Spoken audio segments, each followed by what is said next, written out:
Olá, meus amigos, que a paz de Jesus, nosso Mestre querido, esteja conosco agora e sempre. Estudando a Revista Espírita, projeto que nasceu da iniciativa de dois perfis aqui do Instagram, primeiro chamado Palestras Davi e depois Espiritismo e Sociedade.com, um site com artigos espíritas.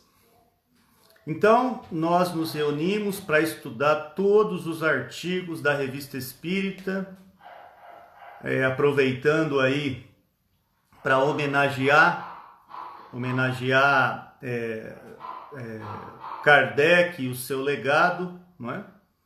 Neste trabalho incrível que nós vamos, a partir de agora, dar continuidade.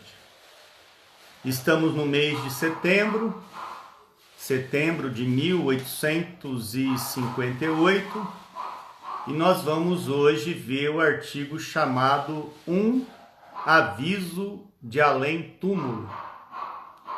E Allan Kardec, nosso mestre querido, não é? Ele, percebemos que buscava em toda forma avançar e oferecer ao público de sua época, através da leitura de artigos em jornais, revistas, tabloides, uma conversa franca para a gente conhecer o Espiritismo da forma mais próxima possível do contemporâneo, né?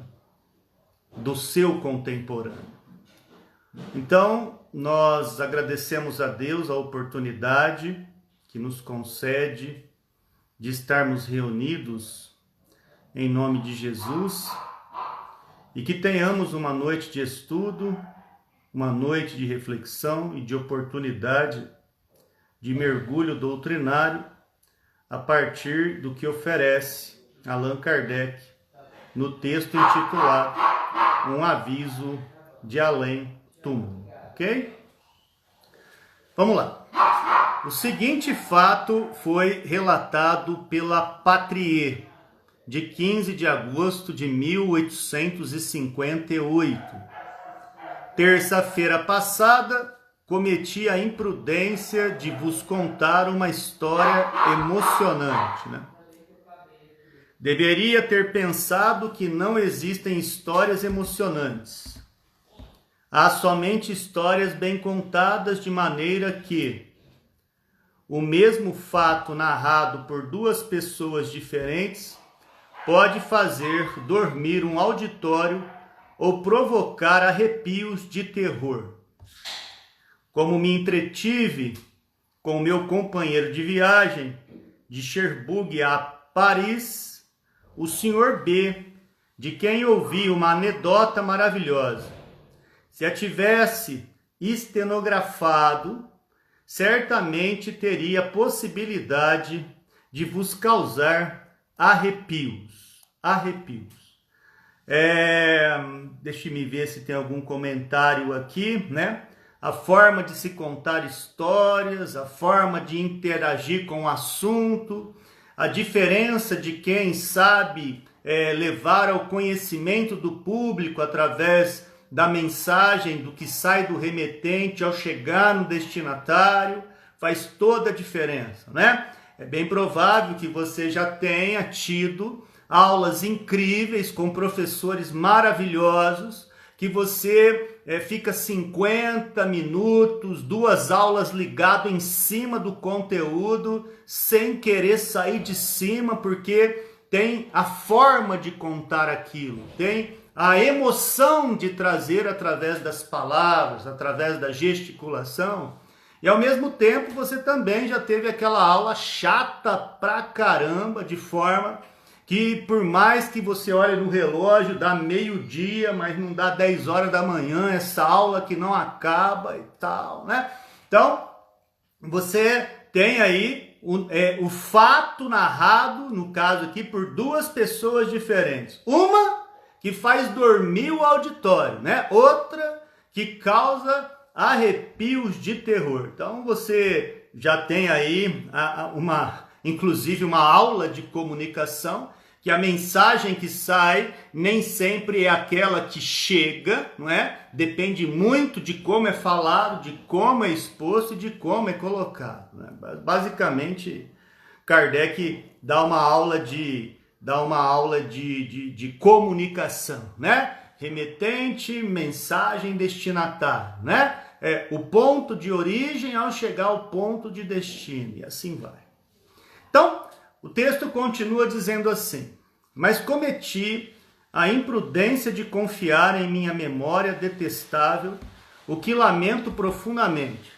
Enfim, seja como for, eis a aventura, provando seu desenlace, que hoje, 15 de agosto, incontestavelmente é um fato. Incontestavelmente é um fato. O texto, então, apresentado naquela ocasião que Kardec traz a sua réplica aqui, para a gente poder pensar, diz assim, claro, preservando os nomes para não ter perigo, né? O senhor de S, nome histórico ainda hoje levado em consideração, era oficial durante o diretório. Fosse por prazer ou por necessidade de serviço, dirigia-se à Itália. Em um dos nossos departamentos centrais, foi surpreendido pela noite e sentiu-se feliz por encontrar abrigo numa espécie de barraca de aspecto suspeito, onde lhe ofereceram uma ceia de má qualidade e um catre no celeiro. Habituado à vida de aventuras e ao rude ofício da guerra, o senhor de S comeu com apetite, deitou-se sem murmurar e dormiu profundamente, né? Então, você tem um cenário aí, né? Apresentando possivelmente um ambiente de guerra, um ambiente de intriga, e diante de uma caminhada aí de desses soldados da época, né, você tem aí o oferecimento, além de alimento, de uma noite ali para passar diante desse cenário mais difícil, né? Muito bem. Vamos ver o que acontece durante a emancipação, né, da alma, a hora que ele está dormindo. O que acontece durante esse fenômeno, com o afrouxamento temporário do seu perispírito e a disposição necessária para o fenômeno que vem agora. O seu sono foi perturbado por terrível aparição. Primeiro termo, aparição, algo que, em dado momento, com a circunstância adequada, se mostra para que alguém com uma predisposição veja aquilo de uma forma que pode assustar um pouco, né? Principalmente quando a dita aparição ela vem realmente no momento de surpresa, né? No momento de surpresa. Viu um espectro levantar-se na sombra, marchar pesadamente em direção ao seu grabato e deter-se à altura da cabeceira. Era um homem de cerca de 50 anos, cujos cabelos grisalhos e embaraçados estavam vermelhos de sangue. Vermelhos de sangue. A aparição ainda vinha colorido, né? Não era tipo Gasparzinho, uma coisa nuviada, só uma sombra. Não, tinha ali cores sendo vistas, né? Grisalhos e embaraçados, estavam vermelhos de sangue. Apresentava o peito nu e a garganta enrugada. Estava cortada e as feridas estavam abertas. Permaneceu em silêncio por alguns instantes, fixando os olhos negros e profundos sobre o viajante adormecido, né?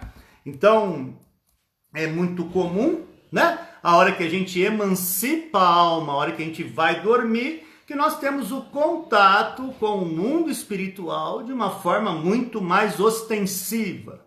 E esses níveis de ligação com a espiritualidade se dá, e a gente vê isso no Livro dos Espíritos, no capítulo estudado e oferecido por Kardec, intitulado Emancipação da Alma. Então nós temos o sono, o sonho, temos o estado de sonambulismo, de êxtase, de dupla vista. Kardec ainda cataloga catalepsia, letargia. Então cada um desses degraus é como se fosse um elástico que a gente afasta, o corpo que permanece estático e o dinâmico espírito, junto do perispírito, que se desloca. E nesse deslocamento é que nós temos acesso, né, à visão do ambiente extracorpóreo e que inclusive pode vir carregado de situações inusitadas, como tangibilidade, pode vir com o odor de certos ambientes dispostos para isso. Mas tudo depende da predisposição mediúnica de um médium, né? Que aqui a gente vê que possivelmente esse soldado aí em viagem tem essa mediunidade, está tomando contato com uma entidade, tá? E que dessa aparição é de realmente deixar a gente de cabelo em pé, né? Principalmente você que tem cabelo, mas o meu no máximo dá um arrepiozinho aqui do lado, né? Vamos ver onde vai parar essa história. Kardec, então, lê e compartilha com a gente o artigo da reportagem que diz assim: depois, a sua pálida figura se animou e suas pupilas brilharam como dois carvões ardentes. Deus me livre, velho. Deus me livre, diria você, com receio danado, e que já teve experiências com o extracorpóreo, ainda mais ditado aí por visões escabrosas. Parecendo esforçar-se com muita dificuldade e com uma voz surda e estremecida, pronunciou estas estranhas palavras. Então, olha agora que além da aparição, mais um fator mediúnico, mais uma situação em estudar o mundo espiritual, se apresenta que é o espírito manifestando-se além da aparência por voz, né? Então, como se não bastasse o momento tenebroso da entidade parecer uma espécie de zumbi do Walking Dead, o espírito ali totalmente, né, discrepante da sua aparência, solta uma ideia em forma de voz. E ele vai dizer o seguinte, o espírito para o soldado: conheço-te. Só que aquela voz de Fred Krueger, né? Na hora do pesadelo, velho. A hora que você chora e a mãe não vê, né? Então, conheço-te. É soldado como eu. E também como eu, homem de coração, incapaz de faltar com a palavra. Venho pedir-te um serviço que outros já me prometeram, mas não cumpriram. Estou morto há 3 semanas, diz o soldado desencarnado ao soldado que está dormindo.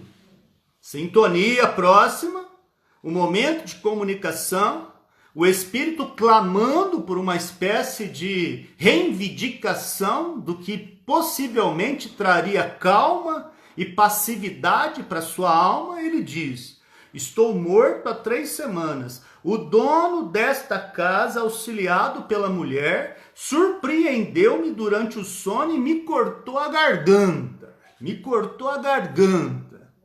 Eu todo apavirado, os caras me arrancou a vida, velho. O soldado morto falando com o soldado vivo. Em outras palavras, e mais pedagogicamente espírita falando, o desencarnado falando com o encarnado. O encarnado, né? Então, você imagina que situação, no mínimo, delicada, né? cortou a garganta. Vamos ver onde que vai parar essa história. O meu cadáver, diz o espírito desencarnado, o meu cadáver está escondido sobre um monte de esterco. O dono do lugar lá, junto com a mulher, além de cortar, jogou no meio do cocô, parceiro. Tá no meio do esterco à direita, no fundo do pátio secundário. O cara deu uma espécie de Google Maps. Vai lá que meu corpo tá lá, filho. O povo canalha me tirou a vida e me pôs lá, mano. O negócio tá lá. Tudo isso acontecendo enquanto ele emancipa o soldado vivo, a sua alma, encontrando-se com o soldado morto, desencarnado e ainda preso ao local, preso à circunstância, ainda ligado ao ambiente, né? Vai amanhã procurar uma autoridade do lugar, trazendo contigo 2 gendarmes e fazendo com que eu seja enterrado. A minha paz depende do teu auxílio para comigo, diz o Espírito. Muito parecido, né? Na história do Espiritismo, nós temos a situação das irmãs Fox, que foi muito próximo disso aqui, né? Alguém desencarnado em uma cabana, chega para meninas que são 3 irmãs, e as irmãs Fox, então, elas têm as suas primeiras manifestações com o espírito desencarnado de uma forma inteligente. Aqui a coisa é muito mais escancarada, né? Muito mais escancarada. Muito mais escancarada. O dono da casa e sua mulher se trairão e tu os entregarás à justiça. A Deus, conto com a tua piedade. Não esqueça a rogativa de um antigo companheiro de armas. Então você imagina a situação, no mínimo, desconfortável, em um estado de lucidez muito intensa, em que o cara tem na cabeça dele que não foi sonho. Ele sente que foi algo a mais, foi muito mais vívido, foi muito mais presente na vida dele.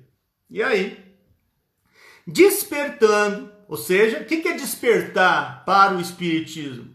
É o acoplamento, novamente, do perispírito e espírito que estava no estante de emancipação e reintegra-se ao corpo físico, trazendo o que nós aqui chamamos de estado de consciência.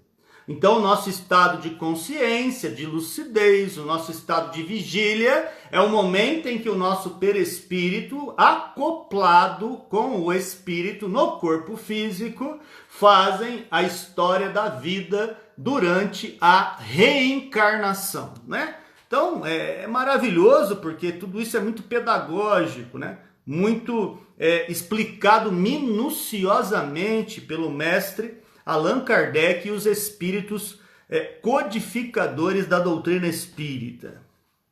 Despertando, o senhor Dies recordou-se do sonho, apoiou a cabeça no cotovelo e pôs-se a meditar. A sua emoção era viva, dissipando-se diante das primeiras claridades do dia. Como Athalie disse, um sonho. Deverei me inquietar com um sonho? Ignorando o que se passa com seu coração e escutando apenas a voz da razão, afivelou a mala e continuou a viagem. Então, você já deve ter tido sonhos parecidos com esse, que você tem a impressão de que não era um sonho, mas tipo, isso aí passa por cima, né? Vamos avançar, deixa isso pra lá. É muito parecido com deixa isso pra lá, né?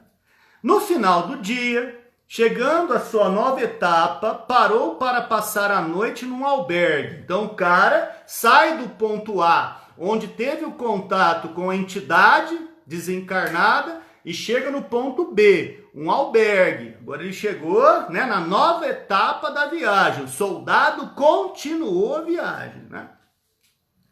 No final do dia, chegando à sua nova etapa, parou para passar a noite num albergue. Mal, porém, havia fechado os olhos, o espectro apareceu-lhe numa segunda vez, triste e quase ameaçador, né? Então, você imagina, você no lugar do desencarnado, desse aí que partiu para a cidade dos pés juntos, graças ao dono do lugar lá, junto com a esposa que cortou a garganta do cara. E ele teve a chance, e você tem a chance de conversar com alguém para falar a verdade. Então, você imagina se você vai deixar essa pessoa livre, essa pessoa, como eu vou dizer a você, né, num tom espírita, como que eu não obsedio alguém para que a verdade seja colocada em pauta, né? O obsessor no obsediado, o obsessor desencarnado obsediando, né? O obsediado que está encarnado. E tudo isso por quê? Porque a faixa vibratória de ambos, né, dentro do mesmo cenário, tudo isso foi possível. O cara clamando pela palavra justiça. Me ajuda. Eu não aguento mais essa história, né, de ver o meu corpo ali no meio do estrume. Você sabe que pode me ajudar e você se nega, né? Então, é muito difícil você falar que teria um comportamento diferente que está tendo esse desencarnado sobre o cara que está lá no albergue. Não sei se eu faria diferente também. Sabendo que alguém me ouve, que alguém pode me ajudar e esclarecer. Então, isso é muito curioso para pensar na questão, até que ponto a gente não é um obsessor? Até que ponto eu não dou condição de oferecer ligações pejorativas com os indivíduos? Então, isso é muito intenso nessa lição aqui. Tão triste, quase ameaçador, surpreendendo-me e me aflijo, disse o fantasma, de ver um homem como tu perjurar e faltar a seu dever. Esperava mais da tua lealdade. O meu corpo está sem sepultura. Vivem em paz os meus assassinos. Amigo, minha vingança encontra-se em tuas mãos. Em nome da honra eu te intimo, volta atrás, velho. A pegada da mensagem de arrepiar. Eu não sei você, mas bem que Kardec falou no começo, né? Quem consegue subjetivar com facilidade uma lição dessa, deve estar no mínimo incomodado, como eu estou aqui vendo, né?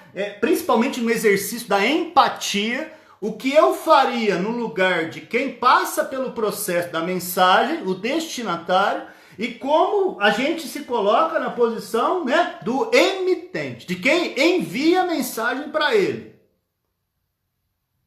O desencarnado enviando para o encarnado. E você aí, como você se comportaria? Será que você clamaria por justiça? Ou você é aquele que fala, passa uma borracha, deixa eu cair fora desse mundo louco daqui e eu tô de boa? Será que a gente se comporta assim? Principalmente clamando por uma justiça que sabemos, né? É como se fosse um espinho de peixe na garganta que não desce, né? Te incomoda pra caramba para que aquilo, né, seja respondido, seja colocado em pauta. Que momento, hein, cara? Que delicado momento esse, hein? O texto continua, meus amigos.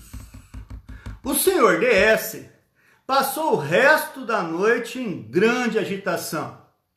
Rompido o dia, envergonhou-se do seu pavor e continuou a viagem. Isso é coisa da minha cabeça, eu preciso tomar uma, e aí eu vou continuar essa viagem aí, porque eu vou te contar, hein? Noite mal dormida é pior do que, sabe, né? Minha cabeça tá fritando, esse ambiente de guerra, né? E esses fantasmas íntimos que vêm, né? Então ele dá uma disfarçada e ó, vai para frente, velho. Dane-se o que aquela mensagem representaria do seu incômodo existencial. Vamos ver o que acontece.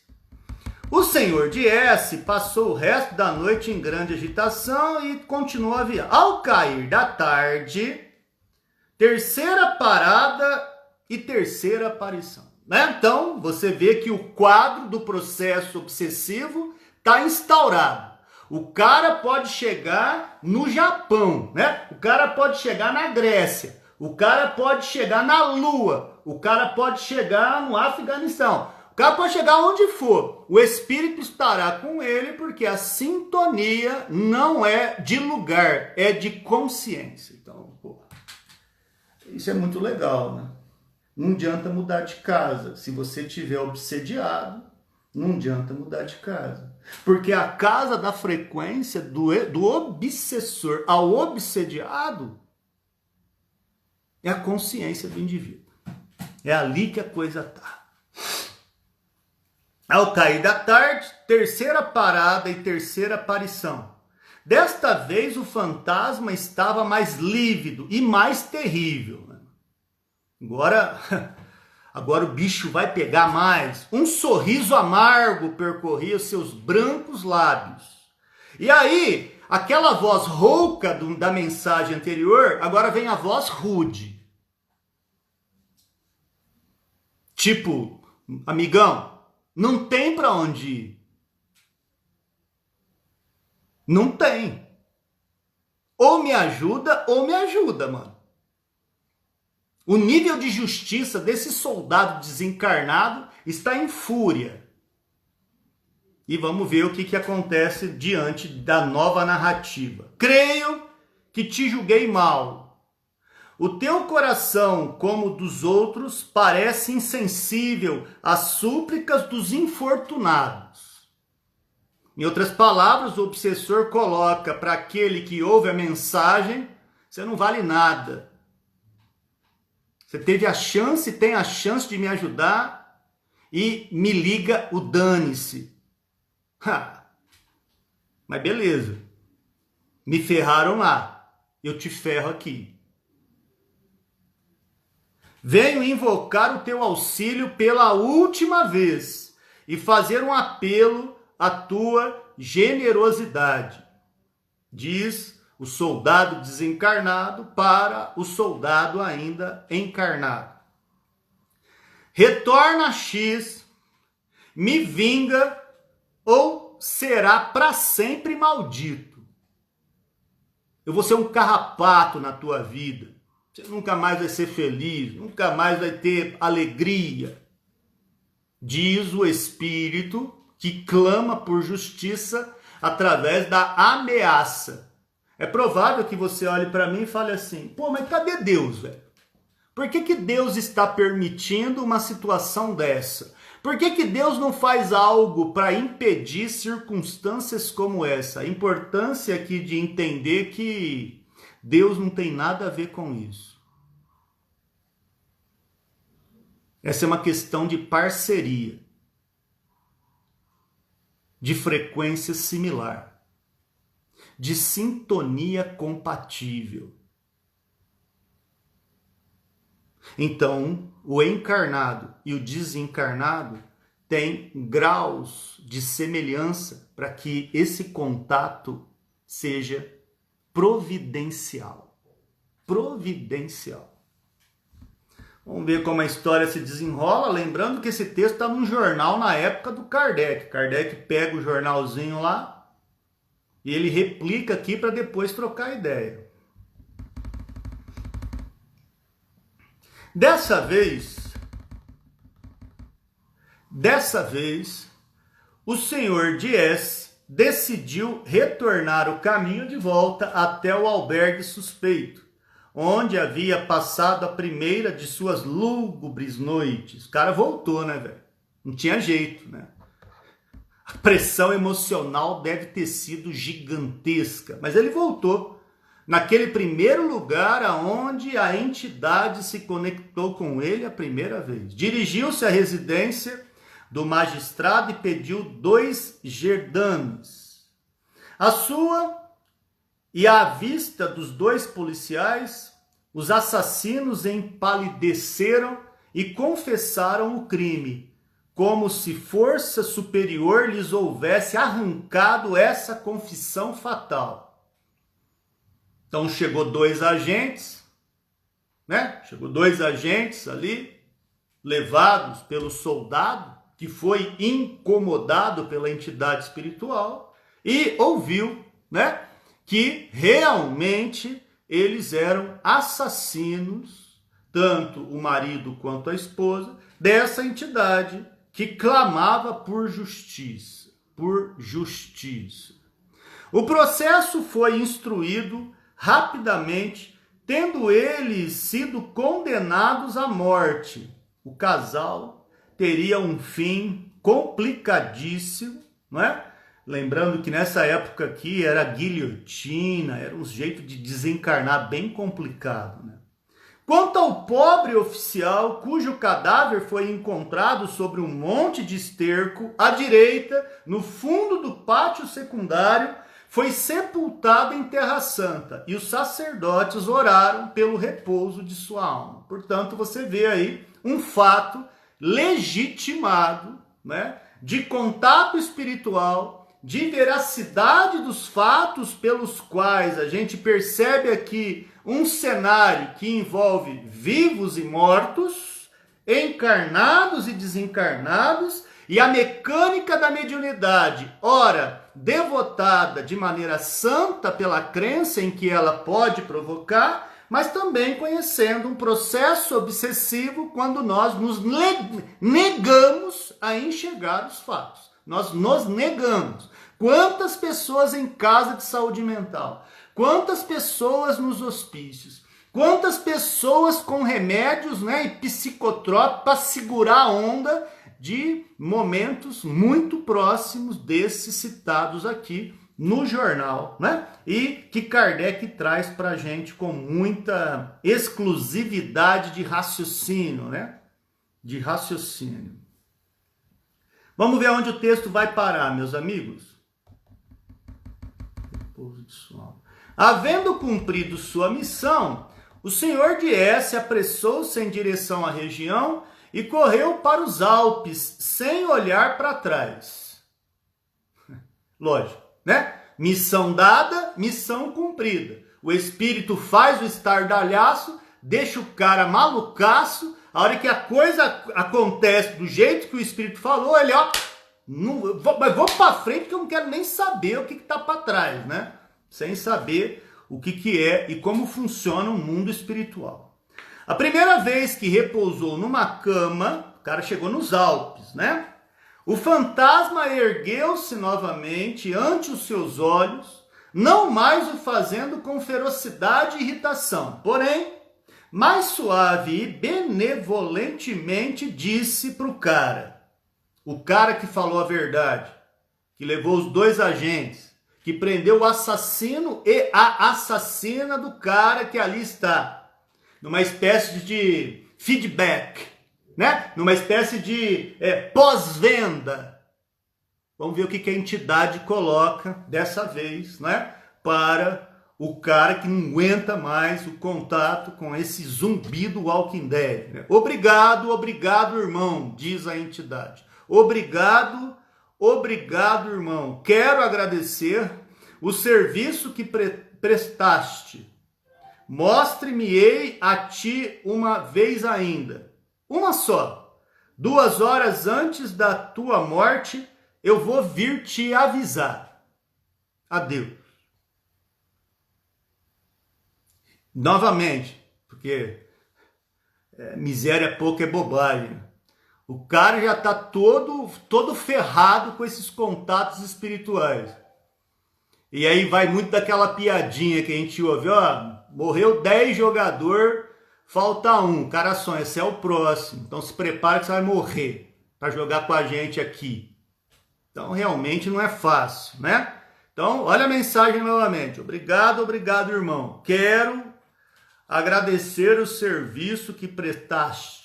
Mostrar-me-ei a ti uma vez ainda, uma só, 2 horas antes da tua morte virei avisar-te. Adeus. Então, embaçado. Hein? No mínimo embaçado. Esse cara nunca mais será o mesmo com esses contatos espirituais, né? Em que a gente vê como que Kardec oferece um banquete de reflexão, né? Premonição, mediunidade, obsessão, justiça dos homens, justiça de Deus, tudo isso no mesmo balaio, né? No mesmo balaio, numa mesma reportagem. O senhor DS tinha então cerca de 30 anos. Durante igual período, nenhuma visão veio perturbar a quietude de sua vida. Mas no dia 14 de agosto de 1820, o TAM realmente foi para preservar a história, véspera da festa de Napoleão, o senhor DS permanecia fiel ao partido bonapartista. Tinha reunido num grande jantar uma vintena de antigos soldados do Império. A festa fora muito alegre e o anfitrião, embora velho, estava bem conservado e com boa saúde. Encontravam-se no salão e tomaram café. Café, hein? Sempre presente nos momentos mais interessantes da vida, né? Eu e o café também somos um caso à parte. Muito bem, o senhor DS teve vontade de cheirar rapé e lembrou-se de que havia deixado a tabaqueira no quarto. Como tinha por hábito servir-se ele mesmo, deixou seus convivas por alguns instantes e subiu ao primeiro andar da casa onde ficava o quarto. Não havia levado luz, bem escuro o ambiente. Quando penetrou no longo corredor que dava acesso ao quarto, deteve-se subitamente e se viu forçado a apoiar-se na parede. Diante dele, na extremidade da galeria, deparou-se com o fantasma do homem assassinado, que, não pronunciando qualquer palavra, nem fazendo gesto algum, sumiu, né? Desapareceu logo depois. Era o aviso prometido. 2 horas antes da morte desse cara, a entidade falou: opa, daqui a pouco, tamo junto, mano. Tamo junto, tamo junto. Por ter bom ânimo, após um instante de desfalecimento, o senhor DS recobrou a coragem e o sangue frio, marchou para o quarto, apanhou a tabaqueira e desceu para o salão. Ao penetrar ali, não deixava transparecer qualquer sinal de emoção, misturando-se à conversação durante 1 hora e revelando todo o seu espírito e a mesma jovialidade habitual. Então você imagina como ele está trancando agora, né? Porque o cara, tudo aquilo que o cara falou durante toda a sua história de soldado que teve, e o cara falou: se prepara que daqui a pouquinho você vai estar junto comigo, o desencarnado falando para o encarnado, no mínimo ele está incomodado e está dando uma disfarçada monstro, né? Uma disfarçada monstro. À meia-noite, os convidados se retiraram. E aí? Estou vendo você. À meia-noite, os convidados se retiraram. Sentou-se, então, passando 3/4 de hora em recolhimento. Depois, havendo posto ordem em seus negócios, embora não sentisse nenhum mal-estar, ganhou seu quarto de dormir. Quando abriu a porta, um tiro o estendeu morto, exatamente 2 horas após a aparição do fantasma. O cara tomou ali uma pseudo-bala perdida, né? A bala que lhe despedaçou o crânio destinava-se ao seu criado. Henri Daudiguier. História escabrosa, né? Surge um monte de dúvida do tipo: como que a entidade sabia que o cara ia desencarnar assim? Aonde ele teve acesso à ficha? Como que isso se deu? Várias perguntas nesse sentido, né? Principalmente quando a gente estuda fatalidade, livre-arbítrio, um monte de questão que gera interrogações tenebrosas, faz nesse momento, na nossa cachola, no momento em que a gente estuda um artigo gigantesco como esse, né? Gigantesco. Vamos ver agora. Fazendo questão de cumprir a promessa que havia feito ao jornal, de narrar alguma coisa que emocionasse os leitores, teria o autor deste artigo aurido a história em sua fecunda imaginação ou seria uma história verdadeira? Seria um conto de ficção ou baseado em fatos reais? Essa é a pergunta que Kardec lança. É o que não poderíamos garantir, diz Kardec. Aliás, esse ponto não é o mais importante, real ou fictício. O essencial nessa história é saber se o fato é possível de acontecer ou não. Pois bem, não hesitamos em dizer, Kardec então sentencia a qualidade das possibilidades da história. Sim, sim. Os avisos de além-túmulo são possíveis. E numerosos exemplos, vamos avançar aqui, numerosos exemplos cuja autenticidade não poderia ser posta em dúvida, aí estão para atestar. Se, pois, a anedota do Sr. Henri Dardier é apócrifa, muitas outras do mesmo gênero não são. Diremos mesmo que esta nada oferece de extraordinário. A aparição ocorreu em sonho. Então acompanhe agora a aula doutrinária do próprio Allan Kardec. A aparição ocorreu em sonho, circunstância muito comum quando é notório que podem produzir-se à vista durante o estado de vigília. O aviso no instante da morte nada tem de insólito, mas os fatos desse gênero são muito mais raros porque a providência em sua sabedoria nos oculta, nos esconde, nos preserva do momento fatal. Não é senão excepcionalmente que ele nos pode ser revelado e por motivos que nos são desconhecidos. Eis um outro exemplo mais recente, menos dramático, é verdade, mas cuja exatidão podemos garantir. Eu, Kardec, assino embaixo que eu vou falar agora. Eu não sei se o jornal fez história ou história. Agora, o que eu vou falar é um testemunho ocular. Eu vi. Eu garanto, Bang. Kardec, Allan Kardec. Cara, vai assinar agora. A visão do mestre. Vamos ver que história é essa, né? O Kardec é um cara incrível. O cara é muito top. O jeito que ele ensina, mano. Adoro. Revista Espírita é um dos principais trabalhos que eu adoro fazer, mano. Como se eu tivesse lado a lado com o Kardec e o cara me pega na mão e fala, é assim, mano. O cara ensina direitinho, Joe. O senhor Vatblatt, é assim que fala, Davi? Eu sei lá, cara. Eu não sei nem português direito. Não.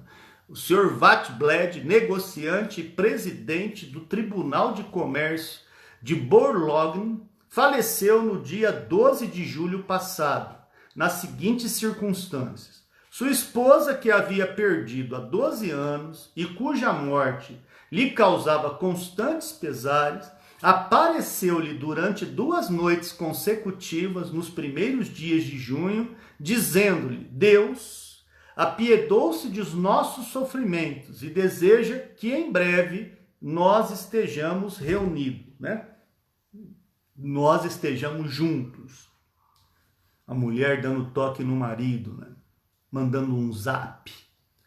Acrescentou ainda que o 12 de julho seguinte era o dia marcado para essa reunião e que, em consequência, devia preparar-se para ela. Ó, deixa as coisas prontas aí, dia tal, hora tal, eu vou vir te buscar. Diz a desencarnada, a esposa, ao esposo, né? Que ainda está ingressando no corpo de um vivo, de um encarnado. Realmente, desde este momento, operou-se nele uma mudança notável. Definhava-se dia a dia, logo tomando leito e sem qualquer esforço e sem sofrimento algum, no dia marcado exalou o derradeiro suspiro nos braços dos seus amigos. Em si mesmo, o fato é incontestável. Os céticos poderão apenas discutir a causa e não deixarão de atribuir à imaginação. Sabe-se que semelhantes predições feitas por ledores de Buena Dicha foram seguidas de um desenlace fatal.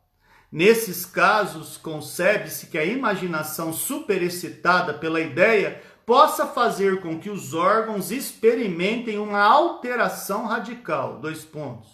Por mais de uma vez, o medo de morrer provocou a morte.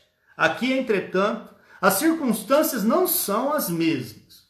Os que se aprofundaram nos fenômenos do espiritismo podem perfeitamente dar-se conta do fato. Quanto aos céticos, sempre haverá os céticos.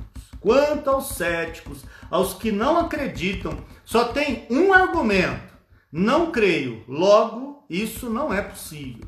Interrogados a respeito, os espíritos responderam: Deus escolheu esse homem, que era de todos conhecido, a fim de que o acontecimento se espalhasse e provocasse reflexão. Os incrédulos incessantemente pedem provas. Deus lhes oferece a cada momento, através dos fenômenos que surgem por toda parte. A eles, porém, aplicam-se estas palavras: tem olhos, mas não veem. Tem ouvidos, mas não escutam. Ponto. Um artigo incrível que mostra várias facetas da doutrina espírita, desde a emancipação da alma, passando pelo contato mediúnico, pela lembrança do exercício sonambúlico ou em estado de êxtase. Mostra a questão do obsessor, do obsediado, a questão de mensagens muito raras, que é o momento da morte, que ocasionalmente aparece em 1 milhão para certos indivíduos. E Kardec dando uma aula exemplar de que nem tudo que é oferecido pela razão é compreendido pelo universo, né? Daquilo que o indivíduo tem, das suas limitações.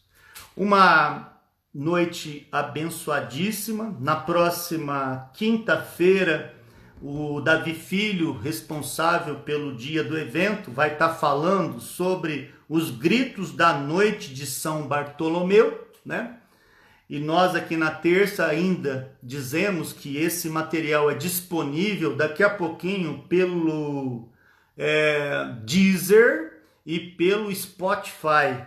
Faça, por favor, a gentileza, se você puder, de compartilhar esse material, né?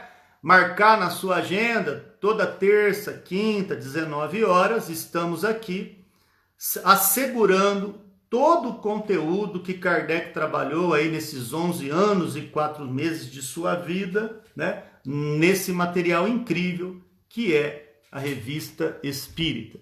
Aproveitando para agradecer a presença dos meus amigos queridos que aqui estão, senhor Ivan, Glória, Aldenice, muito obrigado pela presença, Eliana Rampazzo, Camila, queridíssima Camila Farias e Kelly Rúbia.